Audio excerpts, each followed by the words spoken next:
1000 قابل انسان مر جانے سے اتنا نقصان نہیں ہوتا جتنا کہ ایک احمق کے صاحب اختیار ہونے سے ہوتا ہے۔ اگر تو بیکار پتھر ہے تو صاحب علم کے پاس بیٹھ، گوہر بن جائے گا۔ ماں باپ کے ساتھ آپ کا سلوک ایسی کہانی ہے جو لکھتے آپ ہیں لیکن آپ کی اولاد آپ کو پڑھ کر سناتی ہے۔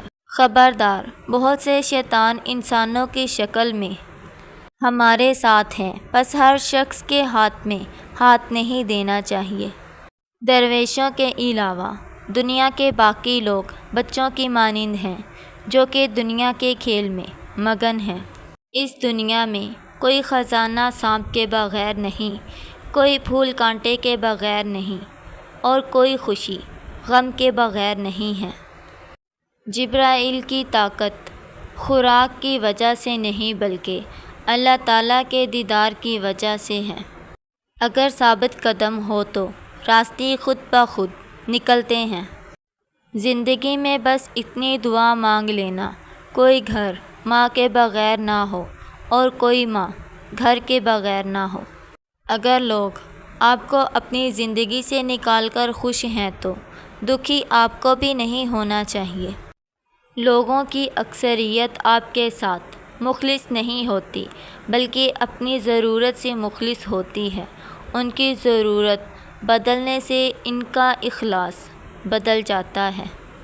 چاہے آپ کی شخصیت اتنی پروقار نہ ہو، اگر آپ کے دل میں بڑوں کے لیے عزت ہے اور چھوٹوں کے لیے شفقت ہے تو آپ دنیا کے خوبصورت انسان ہیں۔ جن گھروں میں میاں بیوی نرم لہجے میں مسکرا کر باتیں کرتے ہیں، ان گھروں میں برکتیں راج کرتی ہیں۔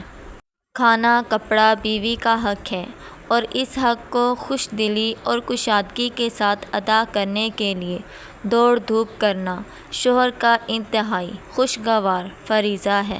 ایک بیوی کو اپنے شوہر سے جو سب سے قیمتی اور ضروری چیز چاہیے ہوتی ہے وہ ہے اس کا احساس اور عزت۔ جن سے روح کا رشتہ وابستہ ہو جائے ان کو ذہنی اذیت دینا اچھی بات نہیں، پھر وہ بیوی ہو یا شوہر۔ اچھی بیوی سے شوہر کی زندگی جنت کے ایک گھر جیسی ہے، اچھے شوہر سے بیوی کی زندگی جنت کے ایک باغ جیسی ہے۔ گھر میں عورت کا ذہنی سکون بہت ضروری ہے کیونکہ عورت صرف بچے نہیں پالتی بلکہ پوری ایک نسل کی پرورش کرتی ہے۔ جن گھروں میں میاں بیوی نرم لہجے میں مسکرا کر باتیں کرتے ہیں، ان گھروں میں برکتیں راج کرتی ہیں۔ ایک بیوی کو اپنے شوہر سے جو سب سے قیمتی اور ضروری چیز چاہیے ہوتی ہے وہ ہے اس کا احساس اور عزت۔ دنیا کے لیے آپ ایک شخص ہیں لیکن اپنے گھر والوں کے لیے آپ ہی دنیا ہیں۔ اپنا خیال رکھیں۔ رشتہ کوئی بھی ہو، خوبیاں اور خامیاں سمیت برداشت کر کے نبھایا جاتا ہے، اس لیے ایک دوسرے کی خامیاں نظر انداز کریں۔ باپ کے بعد شوہر اللہ کی جانب سے عورت کے لیے چنا گیا مضبوط ترین سہارا ہے۔ اللہ سب عورتوں کا یہ سہارا قائم رکھے۔ اگر زندگی کبھی روشنیوں کا تحفہ دے تو انہیں مت بھولنا جنہوں نے کبھی آپ کے اندھیرے بانٹے تھے۔ مشکل وقت میں ساتھ چھوڑ دینے والا کتنا ہی اپنا کیوں نہ ہو دل سے اتر جاتا ہے۔ تم دنیا میں ہر شخص سے جیت سکتے ہو مگر اس سے کبھی نہیں جیت سکتے جو تمہارے لیے جان بوجھ کر ہار جائے۔ دھوکے ہوتے رہیں گے، لوگ بھی بے نقاب ہوتے رہیں گے مگر ہر چیز کو جان کا روگ نہیں بنا لینا چاہیے۔ مسکراؤ اور آگے بڑھ جاؤ۔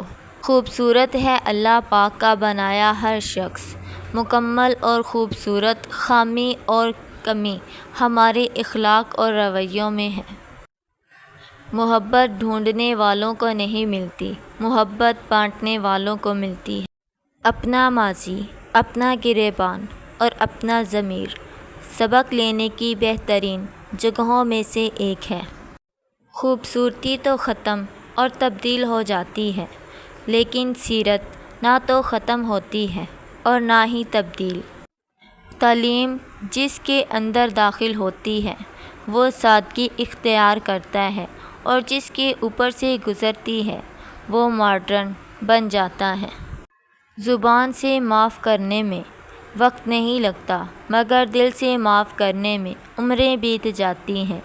ذرا سوچ سمجھ کر زبان استعمال کیا کریں۔ دل کی عدالت سے ہر کوئی اتنی جلدی باعزت بری نہیں ہوتا۔ جب دل میں میل، طبیعت میں ضد اور لفظوں میں مقابلہ آ جائے تو یہ تینوں چیزیں جیت جاتی ہیں، بس صرف تعلقات اور رشتے ہار جاتے ہیں۔ جو دوسروں کی بھلائی کو سمجھتے ہیں وہی حقیقی دلوں کے مالک ہوتے ہیں۔ محبت ترک نہیں کی جاتی، یہ دلوں کی ملاقات ہے جو ہمیشہ قائم رہتی ہے۔ زندگی میں ہر رنگ کو خوبصورت بنانے کے لیے ہمیشہ مثبت رہیں اور امیدوں کو جلا دیں۔ زندگی آخر کار رلا ہی دیتی ہے، پھر چاہے ہم ماں باپ کے کتنے ہی لاڈلے کیوں نہ ہوں۔ تعلق تو چھتری ہے، ہر ذہنی، جسمانی، جذباتی غم کی آنکھیں اندھا شیشہ بن کر ڈھال کا کام کر دیتی ہے۔ جب مرد کی عورت میں دلچسپی کم ہونے لگے اور عورت کو وقت نہ دے تو عورت کو چاہیے کہ دو کام کرے، مرد کو کچھ دیر کے لیے اکیلا چھوڑ دے اور خود پر کام کرنا شروع کر دے۔